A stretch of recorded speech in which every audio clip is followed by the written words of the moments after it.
Okay, guys, hello again. Welcome back. This is going to be some late night review. It is 1:30 a.m.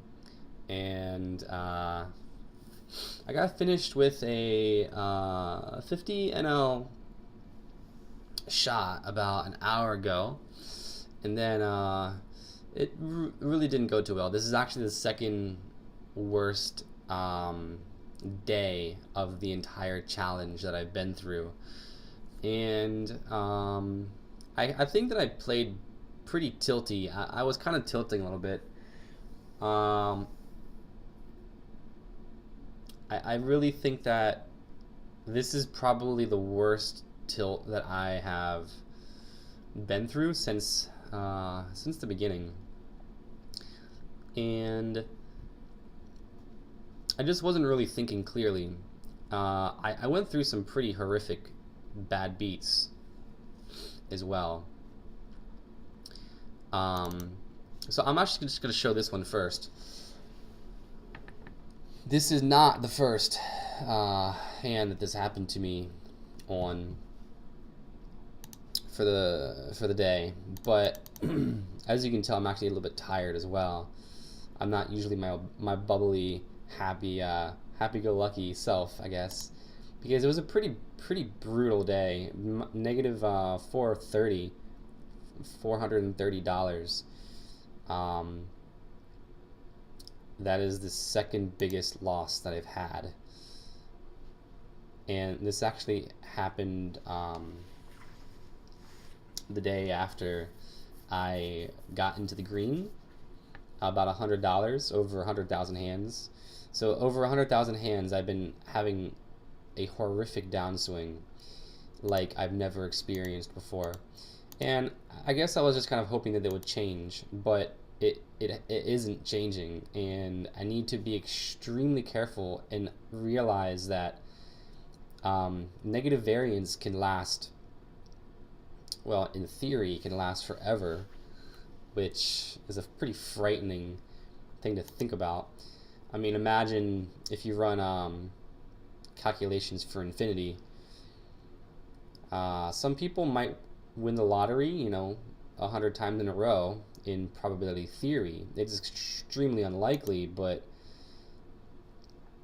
I mean, losing like 10 coin flips in a row, or losing hands like this just constantly, like this is becoming my life basically. And I'm playing everything really well most of the time. So this player is a 54-12. He's a regfish. He sits at a lot of the tables, and sometimes he has a really big stack because he's a gambler type.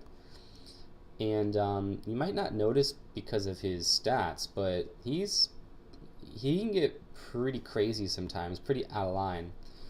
So as you see, it goes open, call, and I have ace king, and I'm licking my chops hoping to get heads up this player right here. And so I squeeze pretty big, 550. Like, these players aren't going to call. Kokeshi, I'm taking a little bit of a gamble here because their opening range is super tight. Oh wow, look at his blind percentage. That's amazing. That's one of the reasons why his it's a 12, is because of his blinds.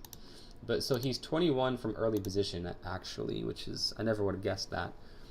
So they all fold. I get heads up, and now this is these are the type of decisions that make or break poker players.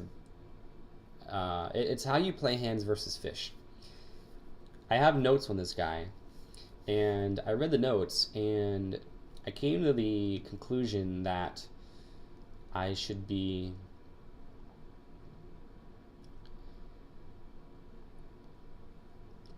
check jamming, or check raising, check jamming, all in. And This guy is going to stab at the pot with a pretty wide range. And of course he could bet the pot with a weaker king, and then I could like check raise, and he's gonna be stacking off either way. And if he has a set, and it sucks to be me, but he's gonna have a lot more than just sets. So as you see, he pretty much pots it. 1299 into 1375 on a king 5-7. My plan was to check raise, but now the pot's already $27, and he's already committed a lot of money. And I'm not really concerned that he has me beat right now. A weaker king and also a lot of draws could be doing this. So this is fine the way that I play this.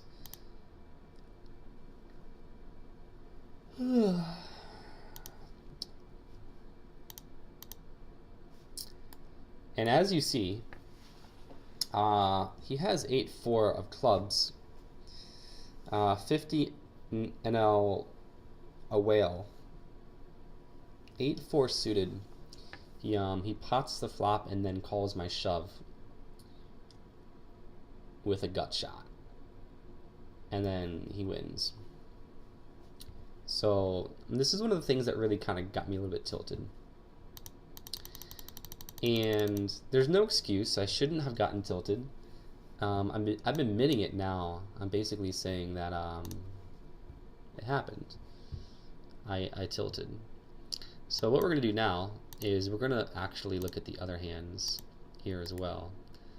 And another hand is actually I can't show it to you because it's an Omaha hand from a site that doesn't actually have tracking software yet. I'm getting that worked on right now. But 3 hands in a row where I had the best hand. You know what, actually, yeah, I'll show it to you here. I can create it on this site as like a mock and like, you know, create it as is. So my cards don't really matter except for the 10s that I do remember, so it's just put in like whatever, it doesn't matter really. Okay, now I do remember what the flop was. It was 2, 6, 10.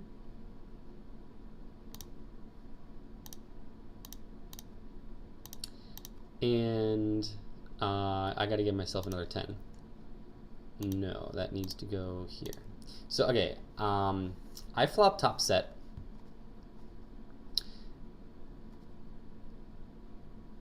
And basically the action goes, I decided to check raise the top set because the other player, I'm pretty sure they're a whale also, and they're very aggressive, and I thought that check raising would get the money in the best, and I was right.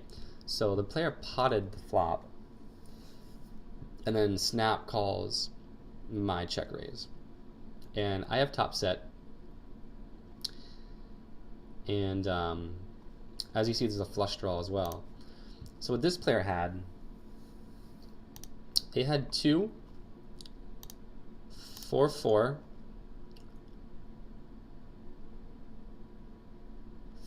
3.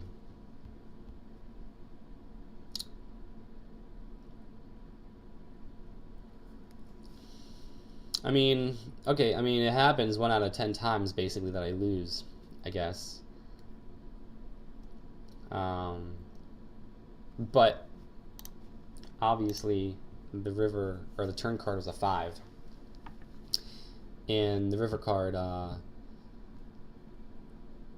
doesn't matter as long as it's doesn't pair the board. So they hit their 4-outer. It's another gut shot. It was another gut shot shoved by a different whale, and yeah, so that wasn't the only hand that he sucked out on. He actually reshoved me 8 high. He had nothing else except for 8 high flush draw. and I had like massive draws plus 2 pair on the flop. He shoves 8 high flush draw, no pairs, no like straight draws or anything like that. His hand was 8 high actually. He didn't have any overcards either for like backdoor better 2 pairs and things like that. And he hits his flush, of course. So 7 king. The guy c-bets 88% of the time, and so I decided to raise. I want to kind of feel him out and see like what his dynamics are, how he reacts to things like this. And so he calls. I mean, I think that he's kind of like a reg fish. I'm just going to kind of assume that based off of his stats. Like a laggy, fishy reg wannabe kind of player. And I decide to bet out, and I mean he has pocket nines. He snap calls me the pocket nines. I mean, okay, I guess. I don't really mind how I played that for the most part, just to kind of get a feel for how they play and get into some dynamics with them. Now this is actually the second hand that I played with this guy. And actually this was during the time that I was a little tilted. I mean, I can easily have a flush at this point, but I mean, he calls me. So I mean, in the future, I'm going to kind of reverse the way that I play versus them, and only do value hands, because obviously he's going to be calling me with a wide range, and he just doesn't believe me at all. So I'm being 3-bet by a 17% 3-bet, 51.29. Gary Swag.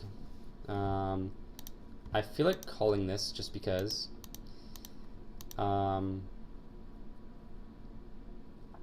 So he checks the flop, and now he's betting the turn, and I have 2 pair, and I decide to raise. And then he leads out for half pot on the river king, and it's just so fishy, like the way he's playing his hand. He 3-bets and then checks. He checks the flop, and his 3-bet's 17%, so he's not gonna have it's not only premium aces that he has. Like, it's not like he flopped a flush and he's checking and all that stuff. I mean, I suppose it's possible that he just flopped a nut flush and now he's checking it.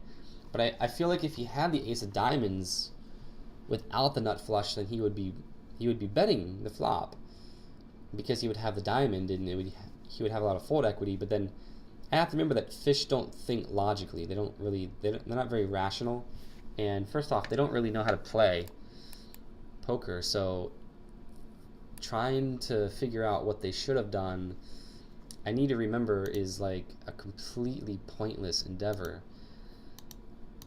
And it's just so super random to me that he's going to be leading out on this king of diamonds.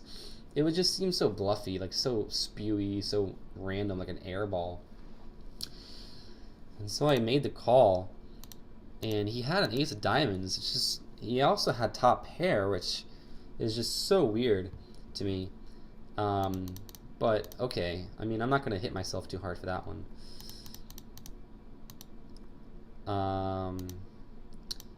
Some super weird hands this session.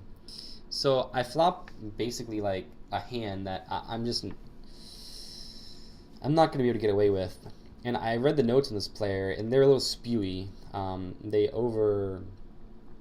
They overplay their value hands, like top pair type of hands, and also they're aggressive, like kind of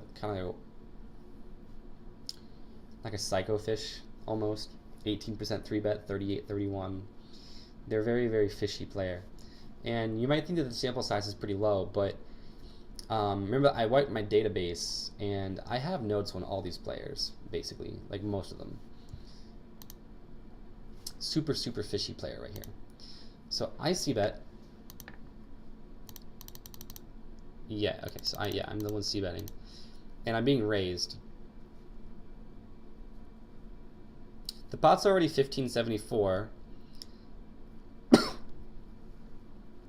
I don't really feel like just calling this and then having a brick on the turn. And I feel like he could be doing this with draws himself. He could also be doing this with weak queens and air, but it's going to be kind of difficult for me to check call the turn or something like that, check shove the turn. I might as well just check shove now, get the money in versus his draws and also versus his weak queen. And there's a chance that he might fold a weak queen, like a queen jack, queen king perhaps. But I mean, he is pretty fishy, so you can't be too hopeful that you have fold equity ever versus a big fish. Okay, so let's give him, you know, like all the premium queens here, I guess, that he might stack off with. He might stack off with queen jack suited as well.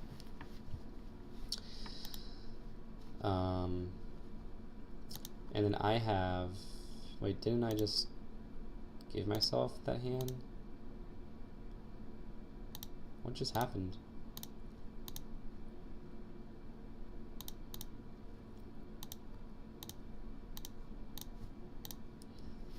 Okay, so I'm 48% versus 52%.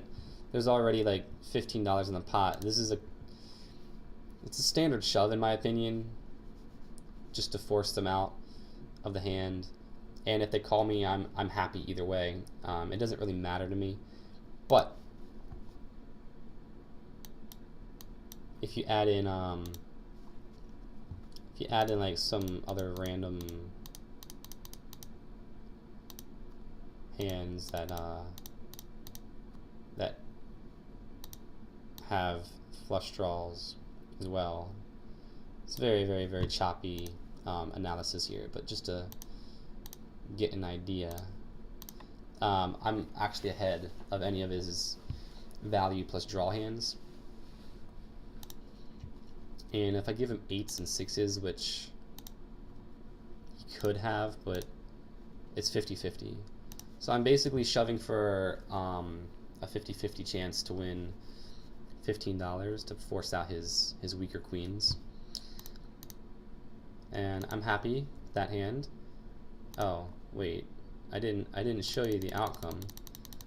Obviously I don't hit anything because that's my life. I don't hit ever. I don't ever hit my draws. Being 3-bet by Alessandro again, 4-way, 13% 3-bet, 88% bet flop over a pretty large sample. So this is also when I'm tilted, and 8-5-2, like, he's not gonna hit this flop ever. I mean, it's like the driest flop in the world for a 13% 3-bet. So I'm very, very happy raising this flop in position with 9-ace. What can go wrong? I mean, he's gonna fold out most of his air. He's gonna be calling a weak range as well, most likely. Like, he's gonna be like, well, I don't believe him, so he might call me with pocket 7s, pocket 6s. I see this all the time from lag wannabes. Is they watch some videos of Durr, and maybe like Phil Ivey, and they're like, well, I want to be pro, and they do what they do, and they think that they know what they're doing. So I believe that they're going to be calling with a pretty wide range here. Now, the 7 is pretty much a brick. It might open up a few draws to them, Now I actually have the ace and also a gut shot with the 9. So anything like an 8, 9, 8, 6, something like that. Maybe like a 7x that called because they had like a 6, 7 maybe. He's gonna have a really hard time calling a shove here. And also maybe pocket 10s, pocket 9s. He might call pocket 9s. Also a lot of floats with like backdoor spades or diamonds. If he didn't want to commit to shoving his flush draw, he's not going to be calling this shove on my part. And I decide to shove. I think it's a fine shove. I don't see any problem with this. He calls me. He has kings. So, I mean, what am I going to do? Just nothing is going my way. Oh, this is, yeah, that hand. You don't need to see that again. Okay, so pocket jacks. 3, 5, 8 flop. And he check raises me. Now, the reason that I do what I do in this hand is because this is actually the 3rd time within about 15 minutes that he check raises me and then bombs the turn when I have a pretty strong hand. The first 2 times I folded, I gave him credit. I'm like, okay, like I have to just relax. It's very possible that he actually has something very good both times, and I'm gonna pretty much do like a nitty exploit fold kind of thing on the turn, his turn bomb. But this time I have jacks, and I make the decision to just call him down. Like whatever happens, I'm just gonna call him down because he's a little bluffy and a little spewy sometimes. I have notes on him that he checks the river a lot after his spew bluffs don't come to fruition. And I mean, you could make the argument that I should have followed the notes and I should have said that he'll check raise flops with air, he'll bomb turns with combo draws, and also showdown value plus combo draws like 5, 6. He might double barrel this 6, 7, something that doesn't actually have a strong hand yet, but he'll turn it into a bluff. I have notes on them about this. So he bets the turn. The pot's 41. I have 42 here. He jams, and I call. I'm not really afraid of the queen. If he plans on bluffing me, it's a good card for him to shove on. And my range is looking extremely weak right now. You know, just not raising. I'm not doing anything. It's a very dry board for the most part. And a lot of draws missed on my end. So I feel like he could be jamming this. I make the call. I mean, yeah. He had pocket 8s this time.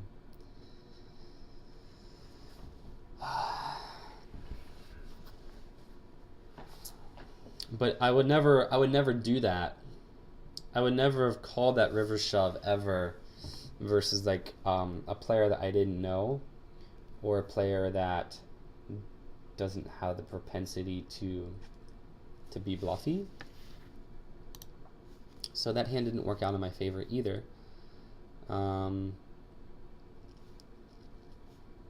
Yeah.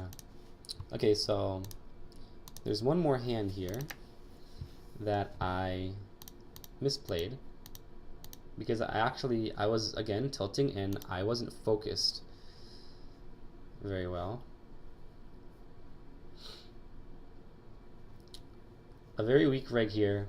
We get a super fish duo in the blinds, and so I flat in the button with Jack Queen off, and I flop top pair. Check check min bet. The guy calls the min bet, and I raise. He calls. 10 on the turn, so I have top pair. The board is super drawy. and he checked. He essentially checked the flop because all he did was call the min bet. And because they're a weak reg, and they also get a little bit bluffy sometimes too, I do a half pot bet, and he check raises me so big. So big he check raises me. I have top pair, and I have open-ended straight draw as well.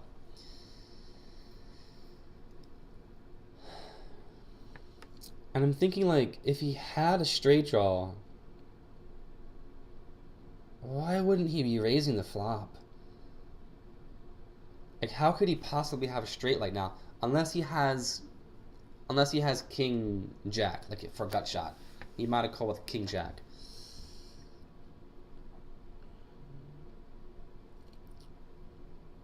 So I'm reading the notes, and I have multiple times, like, he has the ability to be bluffy. He can be bluffy sometimes.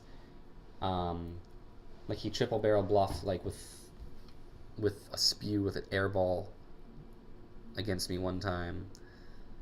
And that he check raised a flop and turn and then check folded the river.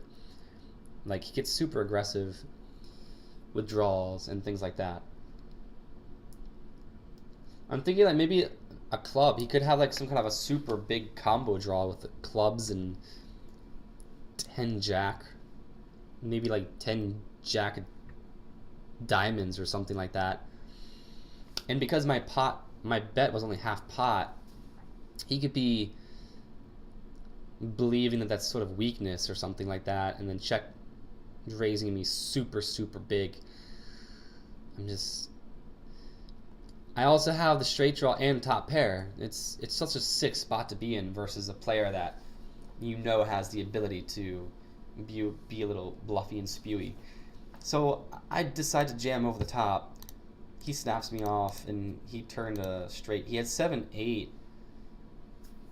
and he hits his straight on the turn. I mean, I don't know. I don't think that I made a terrible decision here. I really don't. I think that things just weren't going my way.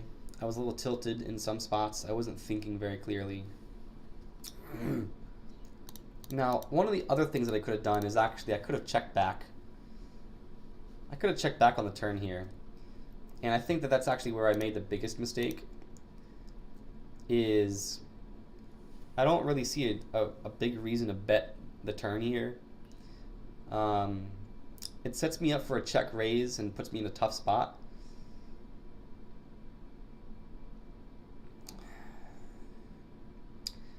I guess I didn't really want to call this bet either, because a lot of the draws, like a lot of the hands that complete my straight, are also going to be putting flushes on the board. And then if he jams the river and I have a straight when the flush is on the board, I'm going to, again, be in a sick spot. So I feel like just jamming here and having him snap me off with like his combo draws with pairs and things like that would have been the best plan. And he already had a straight, so yeah, what are you going to do? I mean, such is life. So these are only the hands documented. I'm actually already below EV. I think I'm just going to grind 25-0 for a while, and then get myself back. Get myself like a nice little positive at 25-0. Give me a little confidence boost. And yeah, I'm going to get to sleep now. It's 2 a.m. That was a quick review session. And peace out, everybody. And things will get better, I'm sure.